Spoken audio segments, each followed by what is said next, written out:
नमस्कार दोस्तों, ऐसी मेरी परमपिता परमात्मा से प्रार्थना है कि आप सब सुखी हो, स्वस्थ हो, मस्त हो और मजे में हो। आज मैं आपकी सेवा में एक नया वीडियो लेकर हाजिर हुआ हूँ। वीडियो शुरू करने से पहले आपसे विनम्र विनती है कि अगर आपको मेरा ये वीडियो अच्छा लगे तो मेरा चैनल सब्सक्राइब कर देना और मेरा वीडियो लाइक व शेयर कर देना। चलिए आज का वीडियो शुरू करते हैं।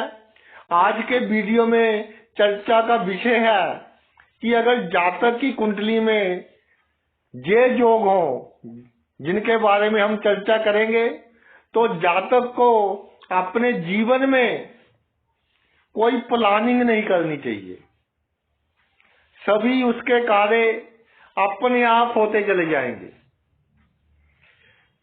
मुख्य भूमिका जो ग्रह निभाते हैं वो चंद्रमा, बुध, राहु और केतु। चंद्रमा और बुध का जो रोल है वो सबसे अधिक है, क्योंकि चंद्रमा मन का कारक, बुध बुद्धि का कारक। ये दोनों ग्रह हमारी सोच को कंट्रोल करते हैं। इसलिए इन दोनों ग्रहों का जो प्रभाव होगा वो हम जन्म कुंडली के प्रत्येक भाव में क्या पड़ेगा उस पर चर्चा करेंगे, और राहु और केतु का जो जर्नल प्रभाव होगा उस पर चर्चा करेंगे। सबसे पहले चंद्रमा पर आते हैं। अगर लगन में चंद्रमा हो, यानी पहले भाव में चंद्रमा हो, तो लगन कुंडली का ऑल इन ऑल है। जीवन की सभी बड़ी घटनाएं, शुरू से लेकर स्कूल में एडमिशन, फिर कॉलेज में एडमिशन, फिर नौकरी या बिजनेस, फिर शादी, फिर संतान का भविष्य, संतान की तरक्की, फॉरेन टूर कब होगा, नौकरी या बिजनेस में परिवर्तन कब होगा, कैसे होगा, जीवन में अच्छा समय कब आएगा, ये सब कुछ अचानक ही होगा। आपकी प्लानिंग किसी काम नहीं आएगी। और जैसे ईश्वर ने संयोग बनाए हैं उसी तरह से काम होगा।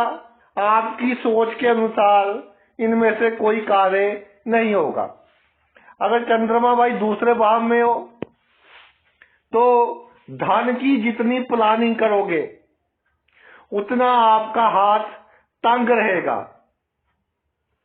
इन्वेस्टमेंट जहां आप समझते हो कि अच्छी रहेगी, वहां आपको इतने अच्छे नतीजे नहीं मिलेंगे। जैसे इन्वेस्टमेंट हो रही है अपने आप रूटीन में, वैसे होने दीजिए। इसके अलावा जिससे अच्छे संबंध बनाने के लिए मीठी वाणी का उपयोग करोगे, वह बंदा ही आपको धोखा देगा।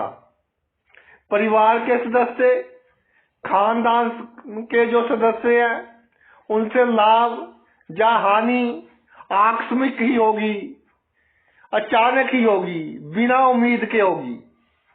तीसरे भाव में चंद्रमा हो तो आप अपनी इज्जत बनाने के लिए कितनी भी कोशिश कर लो, कितने भी जुगाड़ लगा लो, जितनी अधिक कोशिश करोगे उतनी इज्जत में कमी आएगी। भाई बहनों के प्रति अपना फर्ज निभाएं और उनसे किसी प्रकार की उम्मीद ना रखें। कोई नुकसान होना हो, कोई चोरी होनी हो तो होकर रहेगी, आप कितना भी ध्यान रख लें। व्यवहार आपका इस तरह का है कि दिल में कुछ नहीं होता, लेकिन बातचीत करने का ढंग इस तरह का होता है, व्यवहार इस तरह का होता है कि आप लोगों को शत्रु बना लेते हो। शत्रु भी गुप्त होते हैं। आपके सामने तो मीठी मीठी बातें करेंगे, लेकिन दिल में आपके प्रति बैर होगा, शत्रुता होगी। आप बहुत क्लियर दिल के इंसान हैं, इसलिए शत्रु की चालों को समझ नहीं पाओगे। और आपको चाहिए कि किसी के साथ कोई इस तरह की बात ना करे जो उसके दिल को चुभे। बड़ी बड़ी बातें किसी के साथ ना करे, और जितना विनम्र रहोगे उतना ही समाज में आपका जश, इज्जत, मान सम्मान बढ़ेगा। कोई प्लानिंग बिल्कुल नहीं बनानी कि समाज में मेरी इज्जत बढ़े, मेरा मान सम्मान बढ़े। चौथे भाव में चंद्रमा हो तो भाई मनोकामनाएं, इच्छाएं, आपकी जो कल्पना है, जो ख्याली पुलाव है, उसके अनुसार पूरी नहीं होगी, क्योंकि मनोकामनाएं बहुत बड़ी हैं। प्रैक्टिकल तौर पर जितनी आप में क्षमता है, जितनी कैपेबिलिटी है, उसके हिसाब से आपकी मनोकामनाएं पूरी होने वाली नहीं है। इसलिए ख्याली पुलाव पकाते हो कि अगर ऐसा हो जाए, अगर वैसा हो जाए, अगर मैं वहां पहुंच जाऊं, अगर मुझे इतने पैसे मिल जाए, तो भाई ये सिर्फ ख्याली पुलाव ही होंगे। इसके अलावा घर, जमीन जायदाद या वाहन, इसकी सेल में भी और परचेज में भी जो कार्य होंगे अचानक ही होंगे। अचानक ही अगर कोई पुराना घर खरीदना हो, पसंद आ जाएगा, अचानक ही वाहन खरीद लोगे। आपको ये प्लानिंग होगी कि 6 महीने बाद नई गाड़ी खरीदनी है, लेकिन 2 महीने बाद ही खरीद लोगे, तो प्लानिंग के अनुसार कुछ नहीं होगा आपका।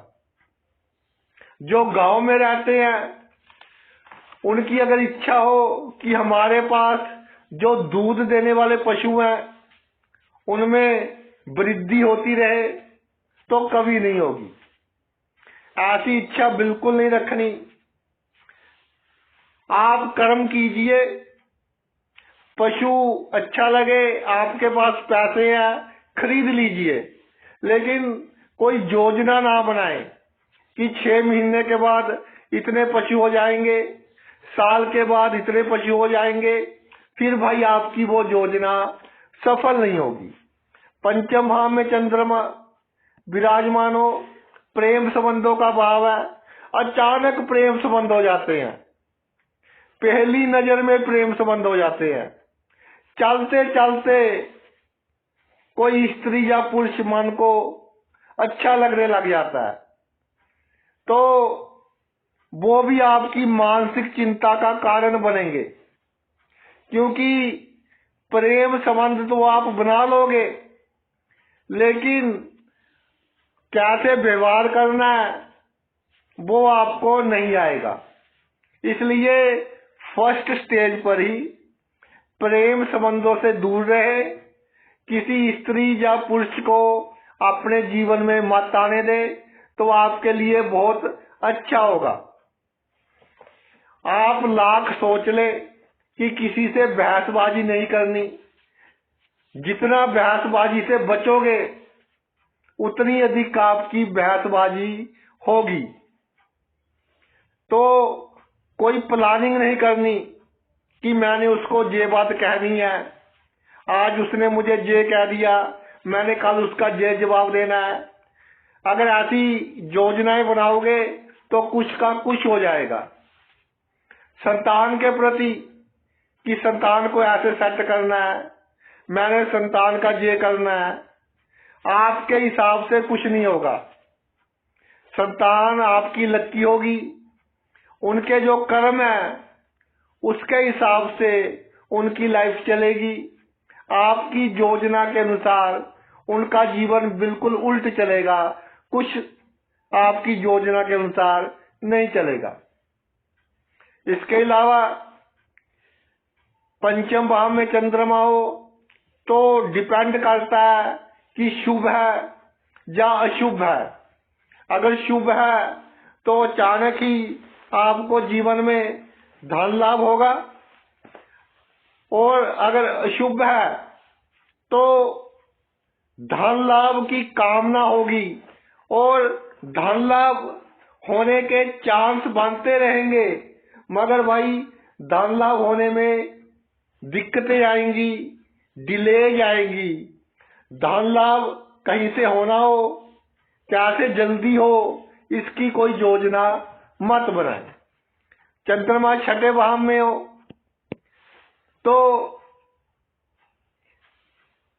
ऐसा लिखा गया है ग्रंथों में कि रानी ग्रह चंद्रमा छठे भाव में हो तो जातक बड़े बड़े लोगों से शत्रुता करता हुआ भी समाज में आदरणीय होता है, इसलिए जातक गुणवान होगा या धनी होगा। लेकिन छठे भाव में चंद्रमा हो तो शत्रुओं से जितना डरोगे उतने ही आपके शत्रु आपके गले पड़ेंगे। बिगाड़ कुछ नहीं सकेंगे आपका, लेकिन मानसिक तौर पर चिंता का कारण बनेंगे। मुश्किल परिस्थितियों से जीवन में जितना दूर भागोगे उतनी प्रॉब्लम्स बढ़ेगी। कोई प्रॉब्लम आ जाए तो उसका सामना साहस के साथ करना है, डट कर करना है, भागना नहीं है। और अगर आपको लगता है कि 2 महीने बाद ये समस्या आएगी तो 2 महीने पहले से ही आप उसकी योजना बनानी शुरू कर देते हो कि मैंने वो समस्या इस तरह हल करनी है। तो भाई आपकी प्लानिंग किसी काम की नहीं होगी, क्योंकि 2 महीने बाद हालात ही चेंज हो जाएंगे जब समस्या आएगी। इसलिए कोई योजना ना बनाए। नौकरी करते हो या बिजनेस करते हो तो डर डर कर कोई कार्य नहीं करना। किसी योजना के साथ कोई कार्य नहीं करना। जैसे लकड़ी पानी में बहती है, जहां पानी ले जाए वही मंजिल, उस हिसाब से चलना है। तो नौकरी भी आप बिना टेंशन लिए पूरे आत्मविश्वास के साथ कर जाओगे, और व्यापार भी में भी आपकी निरंतर वृद्धि होती रहेगी।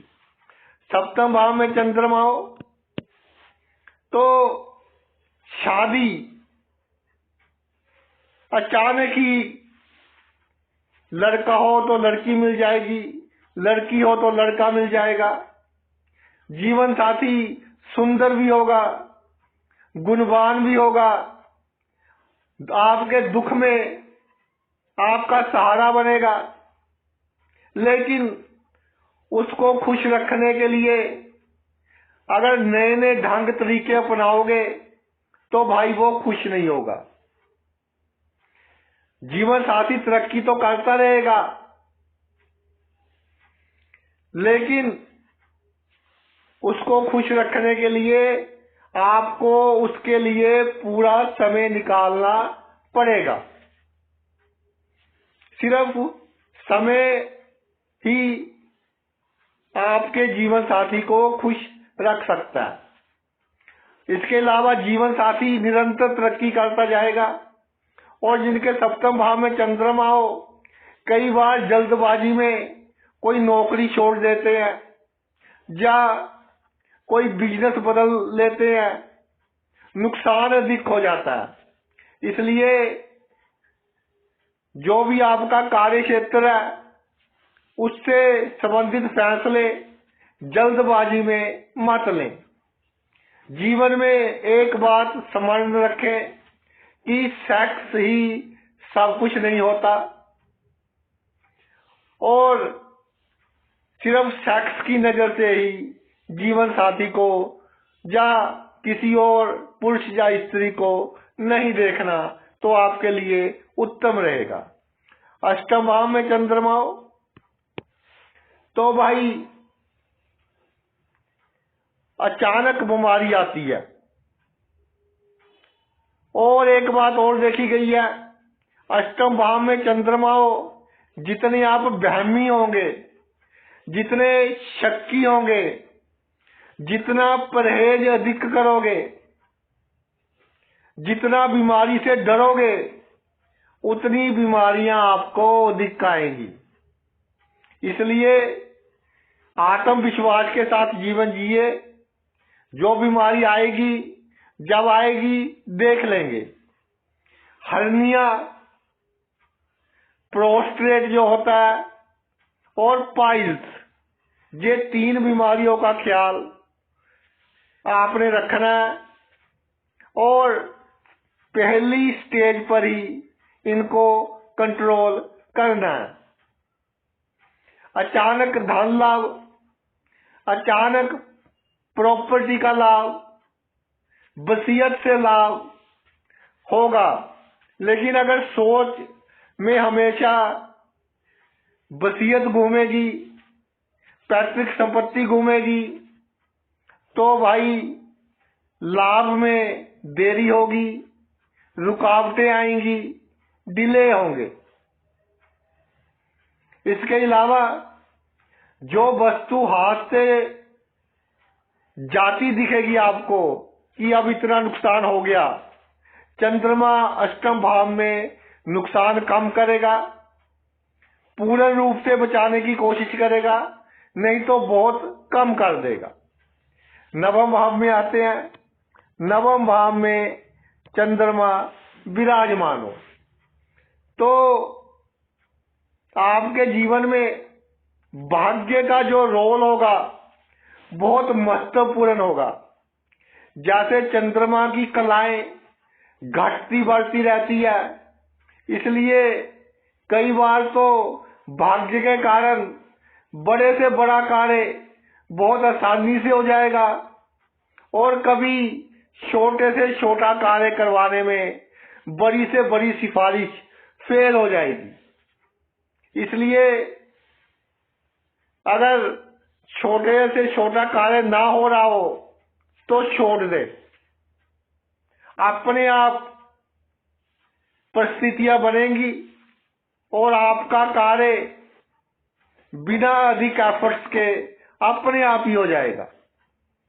इसके अलावा नवम भाव यात्रा का है, तो यात्रा में अचानक लाभ हानि, चंद्रमा शुभ है या अशुभ है, इसके हिसाब से कई बार हो जाती है। तो कोई लंबी यात्रा करनी हो तो अपना इंश्योरेंस करवा ले तो ये आपके लिए उत्तम रहेगा। दसम भाव में चंद्रमा हो, दसम भाव में चंद्रमा हो भाई, तो जीवन में आप नौकरी भी करते हो या बिजनेस करते हो, जो भी करोगे अचानक ही नौकरी मिलेगी या अचानक ही दिमाग में आएगा कि ये बिजनेस कर लूं और बहुत जल्दी आप वो कार्य शुरू कर लोगे। जीवन में होशियारी, चालाकी, छल, कपट ये किसी काम नहीं आएगा आपके। इसलिए कार्य क्षेत्र में होशियारी, चालाकी, छल, कपट बिल्कुल ना करें। इससे आपकी इमेज खराब होगी और समाज में आपकी इज्जत पर भी सवालिया निशान उठ सकते हैं। इसके अलावा दसम भाव में चंद्रमा हो तो अपनी शक्तियों का अहंकार ना करें, कलम से किसी का बुरा ना करें, या अगर किसी बड़े व्यक्ति के साथ आपका उठना बैठना है तो भी किसी का बुरा ना करवाएं। 11वें भाव में चंद्रमा हो भाई, 11वें भाव में चंद्रमा हो तो आमदनी में उतार चढ़ाव आएंगे जिसमें आपका कंट्रोल हो ही नहीं सकता। परिस्थितियां इस तरह की बन जाएंगी। अचानक ही लाभ होंगे, अचानक ही हानि होगी। इसके अलावा कोई योजना नहीं बनानी कि मेरी आमदनी ऐसे बढ़ जाए। कार्य करते रहे, कर्म करते रहे। जीवन में तरक्की करने के अचानक शुभ अवसर, सुनहरी अवसर मिलेंगे और आप तरक्की भी करोगे। बड़े भाई बहनों के प्रति अपना फर्ज निभाएं। अगर फिर भी कोई नाराज होता है तो भाई होने दीजिए, अधिक चिंता नहीं करनी। 12वें भाव में चंद्रमा हो तो जब आपको प्रतीत होगा कि मेरा समय बहुत अच्छा चल रहा है और अहंकार की वृद्धि हो जाएगी, तो अचानक ही जीवन में दौड़ धूप बढ़ जाएगी, जिसके बारे में आपने सोचा भी नहीं होगा। और हॉस्पिटल्स वगैरह के अधिक चक्कर लगेंगे। अगर मानसिक चिंता अधिक हो जाए तो सोमवार के दिन गरीबों को खीर खिलाना आपके लिए उत्तम होगा। नहीं तो देखा है कि 12वें भाव में चंद्रमा कई बार कुछ समय के लिए बहुत अधिक मानसिक चिंता दे देता है। और चंद्रमा के संबंध में आपको मैं एक बात और बताना चाहता हूं कि चंद्रमा अगर चिंता दे, परेशानी दे, तो 54 आवर्स वेट करें। 90% केसेस में चंद्रमा के द्वारा दी गई चिंता 54 आवर्स के बाद खत्म हो जाती है। इसके अलावा चंद्रमा 12वें भाव में हो तो अच्छे कर्म कीजिए, मन की चंचलता पर काबू रखें ताकि आपकी गति अच्छी हो सके और मृत्यु के बाद जो आपका जीवन है, जो अगला जन्म है, वो भी आपका शुभ हो सके। तो भाई ये तो चंद्रमा के बारे में था कि अगर चंद्रमा जिस भाव में हो उस भाव से संबंधित कोई प्लानिंग नहीं करनी। इसी तरह बुध का काम है। बुध बुद्धि का कारक है। जिस भाव में अगर स्ट्रांग होगा तो जातक बुद्धि का बहुत अधिक उपयोग कर लेगा, आवश्यकता से अधिक उपयोग कर लेगा। अगर कमजोर होगा तो बुद्धि का कम उपयोग करेगा। बुध बाल ग्रह है, इसलिए संतुलन नहीं बनता। जिस भाव में होता है जल्दी से उस भाव के प्रति जातक का संतुलन नहीं बनता। प्रत्येक भाव में आपको इसका फल बता देते हैं। लगन जानी पहले भाव में बुध हो तो जातक अपनी हैसियत को बड़ा करने की कोशिश में जितने जतन करेगा उसका रिजल्ट उतना ही नेगेटिव होगा, उतना ही नकारात्मक होगा। सिंपल ड्रेस पहनिए, अधिक फैशनेबल कपड़े मत पहने। अपनी बहनों को जिनका बुध लगन में है, अगर अधिक फैशनेबल कपड़े पहनोगे तो आपको तो इस तरह लगेगा कि मैं बहुत सुंदर दिखाई दे रही हूं, लेकिन आसपास के लोगों में आपके कपड़े आपकी मजाक का पात्र बनेंगे। किसी से कोई बातचीत करनी हो तर्क के आधार पर कीजिए, हवा में किसी से कोई बात नहीं करनी। दूसरे भाव में बुध हो गई तो जहां तक पैसों के मामले में अपने आप को बहुत बुद्धिमान समझता है, मगर बाल ग्रह, राजकुमार ग्रह, उसका खर्च करने का ढंग इस तरह का होता है जैसे किसी जिद्दी बालक का होता है, जिसके कारण एकदम ही बड़ा खर्च जातक कर देता है जब परिस्थितियां इस तरह की बन जाती हैं कि एकदम ही संचित धन में कमी आ जाती है। तो भाई धन संचित करने के लिए कोई प्लानिंग नहीं बनानी, कोई योजना नहीं बनानी, आपकी कामयाब नहीं होगी। कुटुंब के लोगों से, खानदान के लोगों से, जिससे आपको सबसे अधिक उम्मीद होगी कि ये मेरी जरूरत के समय में सहायता करेगा, वही आपको धोखा देगा। उसी के कारण आपको मायूसी होगी। और कई केस में आया है देखने में कि दूसरे भाव में बुध हो, अपने भाई बंधुओं के कारण, उनके व्यवहार के कारण जातक डिप्रेशन में चले जाते हैं। तो दिल को अधिक बात नहीं लगानी, ना ही किसी से अधिक एक्सपेक्टेशन, अपेक्षाएं रखनी है। तीसरे भाव पर आते हैं। तीसरे भाव में बुध हो भाई, तो समाज में अपने जश और पराक्रम को बढ़ाने के लिए, जाहिर शो करने के लिए कि मैं भी कोई चीज हूं, यानी अपने ईगो को लोगों को दिखाने के लिए बड़े बड़े प्रयत्न करेंगे आप। मगर जो आपकी बुद्धि है उसकी दशा और दिशा बहुत डूंघाई तक जाती है। लेकिन जो आपके आसपास के लोग हैं उनका बुद्धि का लेवल इतना बड़ा नहीं होता, इसलिए आपकी कोशिशों का जो प्रभाव पड़ेगा वो नकारात्मक पड़ेगा। तो ऐसी कोई योजना ना बनाए।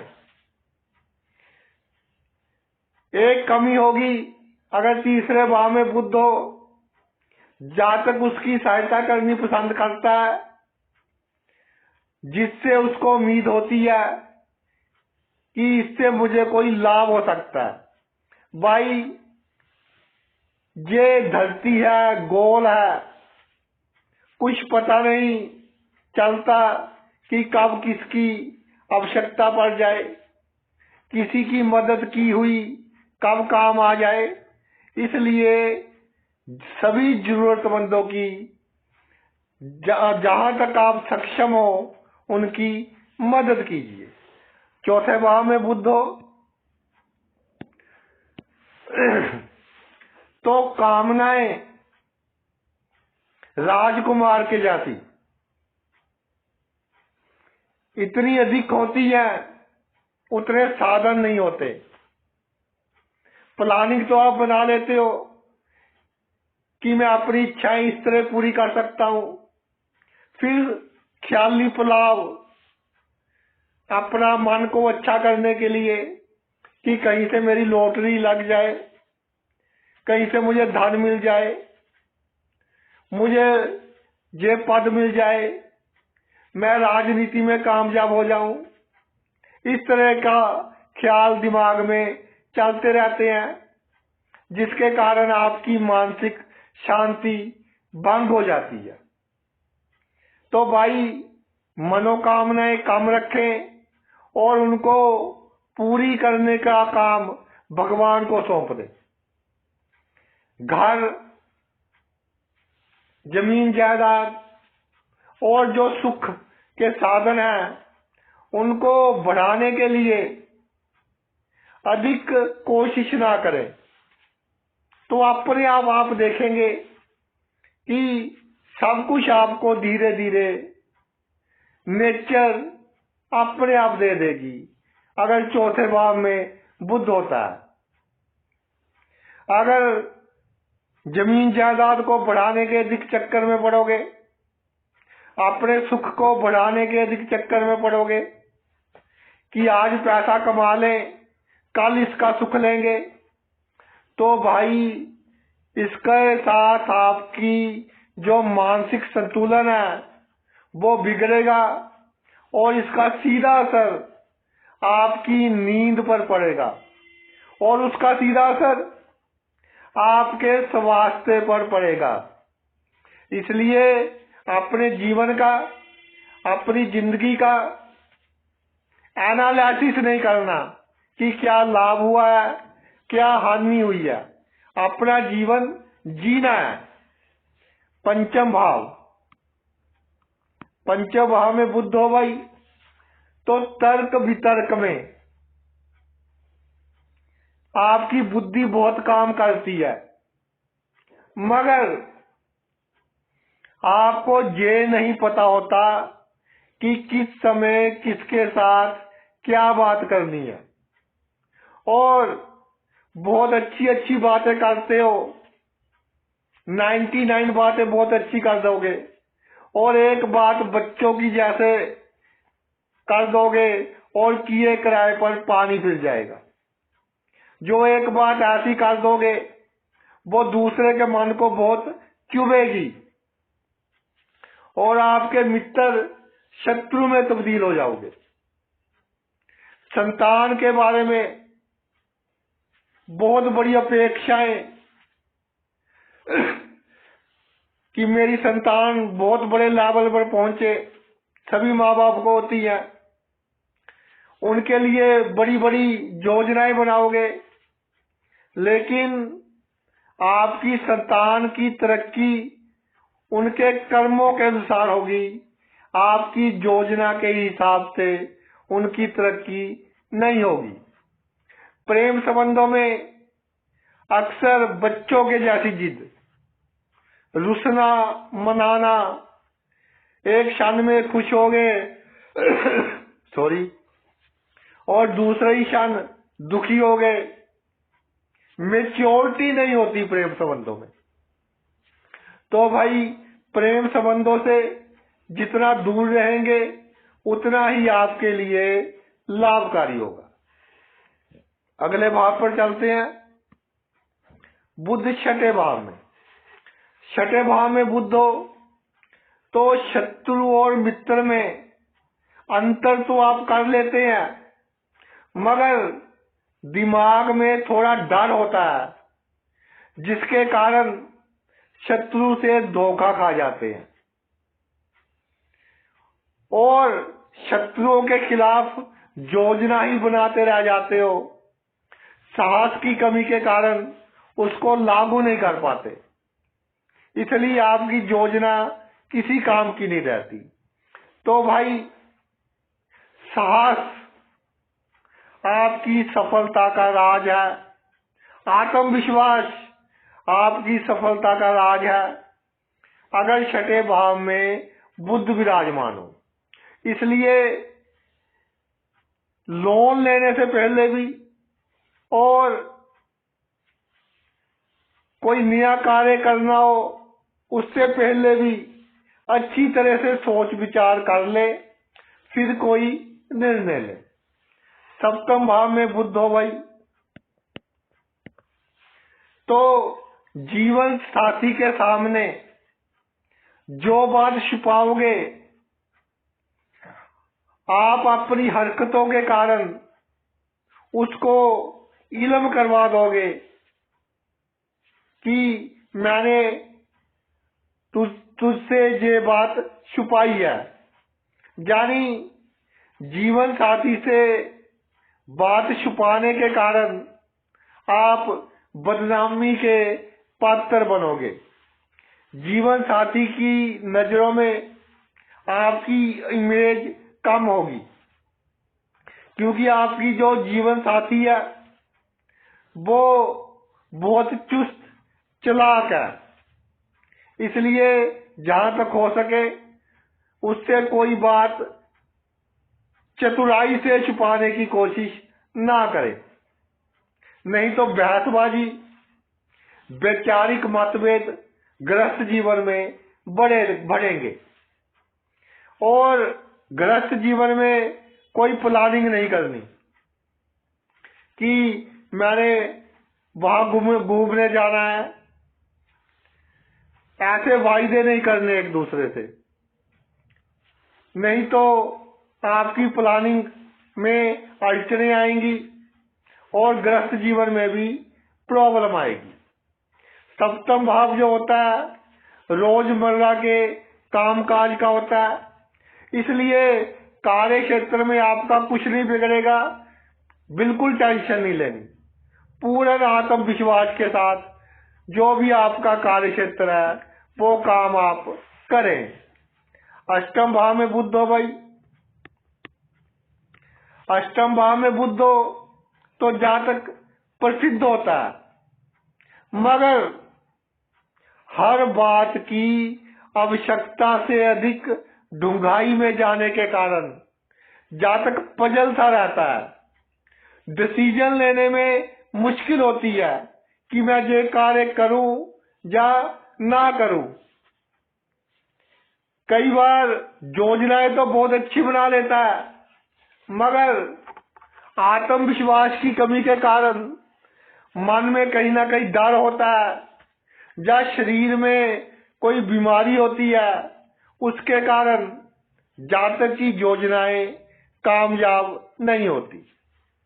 नवम भाव भाग्य भाव में बुध हो तो जातक का जीवन में जो घटनाएं घटेंगी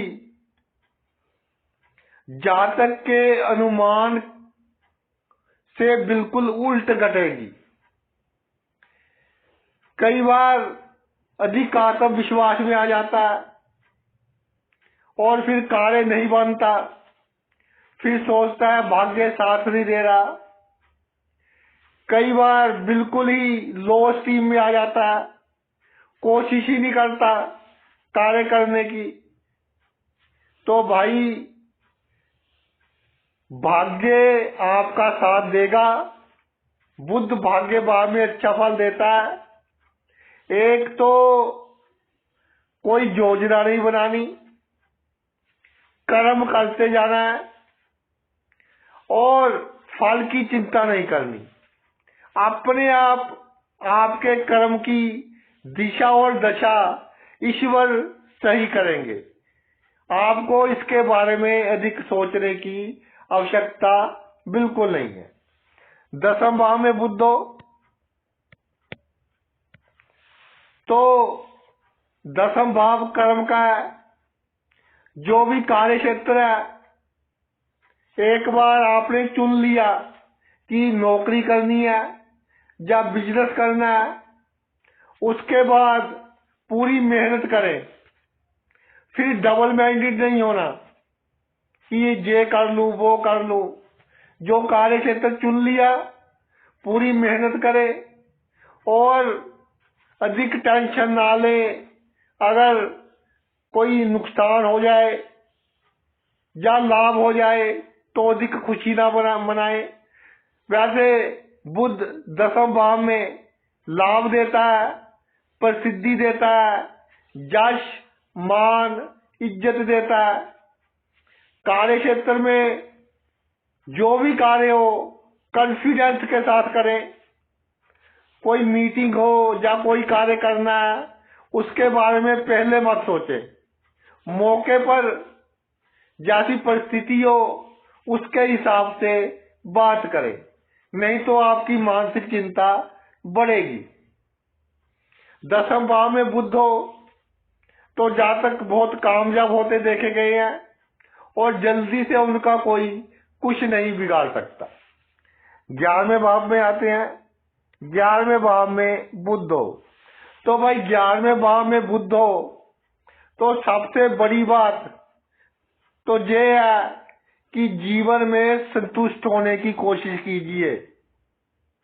जितना संतुष्ट हो सकते हैं जो ईश्वर ने दिया है उसका शुक्र कीजिए और संतुष्ट होने की कोशिश कीजिए, तो आपका जीवन अच्छा चलेगा। मित्रों के साथ चालाकी नहीं करनी। जीवन में तरक्की करने के लिए आपके पास कई शुभ अवसर आएंगे, कई सुनहरी मौके आएंगे।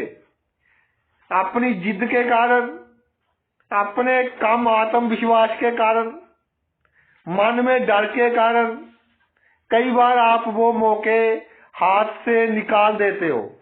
ऐसा नहीं करना भाई।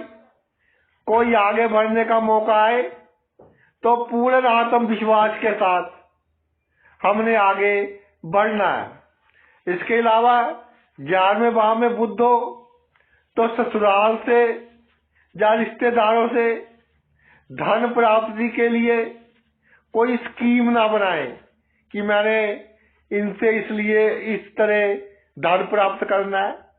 जो आपके कर्म में है अपने आप आपको मिल जाएगा। अगर बहाने बनाओगे, स्कीम बनाओगे तो फिर भाई आप लॉस में रहोगे। 12वें भाव में बुध हो तो अगर आप जन्मभूमि से दूर कोई कार्य कर रहे हो या विदेश में कोई कार्य कर रहे हो तो मेहनत कीजिए, दिन रात एक कीजिए।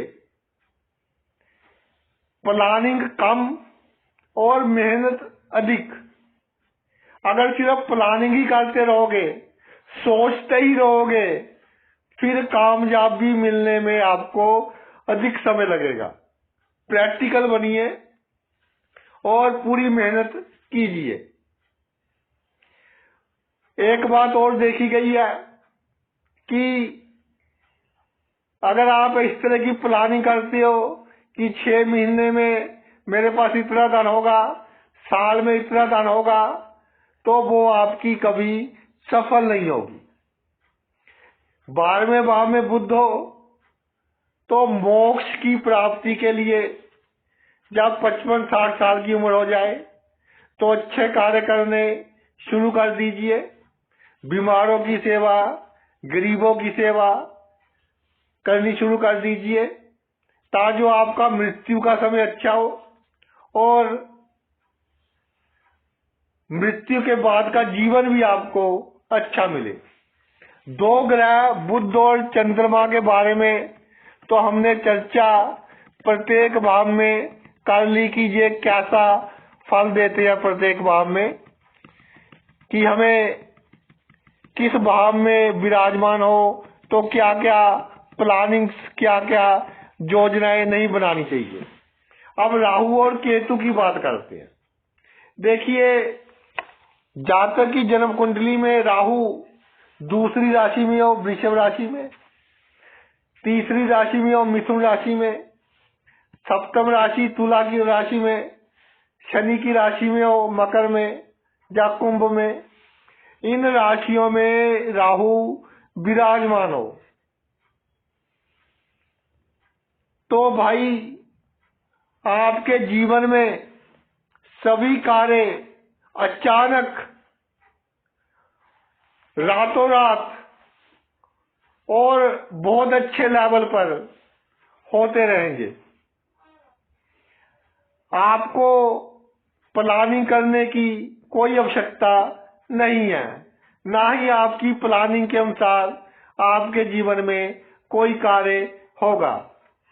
इसके अलावा अगर राहु लगन में हो, पंचम भाव में हो, नवम भाव में हो और 10वें भाव में हो और इन राशियों में हो दूसरी, तीसरी, 7वीं, 10वीं और 11वीं, इन राशियों में 1, 5, 9, 10 भाव में हो तो भाई ये योग और भी मजबूत हो जाता है। जीवन का आनंद लीजिए। सभी कार्य आपके अपने आप होंगे। आप देखेंगे कि बड़ी से बड़ी मुश्किल आ जाए तो ईश्वर खुद किसी ना किसी रूप में आकर आपकी मदद करेंगे। बिल्कुल चिंता नहीं करनी जीवन की और खुलकर जीवन जीना है। ये तो बात होगी राहु की। अब आगे बात करते हैं केतु की। देखिए, जो केतु ग्रह है उसके पास सिर नहीं है, केवल धड़ है। धड़ मतलब केवल दिल है केतु के पास, दिमाग नहीं है। इसलिए जिस भाव में विराजमान हो, 12 में से किसी भी भाव में विराजमान हो, 6, 8, 12, इन भावों का भी कोई वहम नहीं करना। इन भावों में ग्रह बहुत अच्छा फल देते हैं।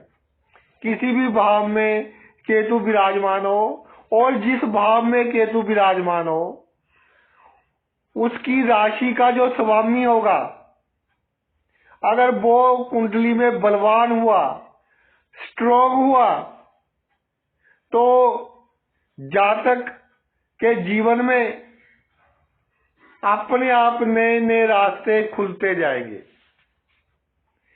जातक की इच्छाएं जितनी कम होगी, जीवन में जातक उतनी अधिक तरक्की करेगा, लाइफ उतनी अधिक स्मूथ चलेगी। जैसे मान लीजिए केतु जहां विराजमान है, तो शुक्र के भाव में आ गया।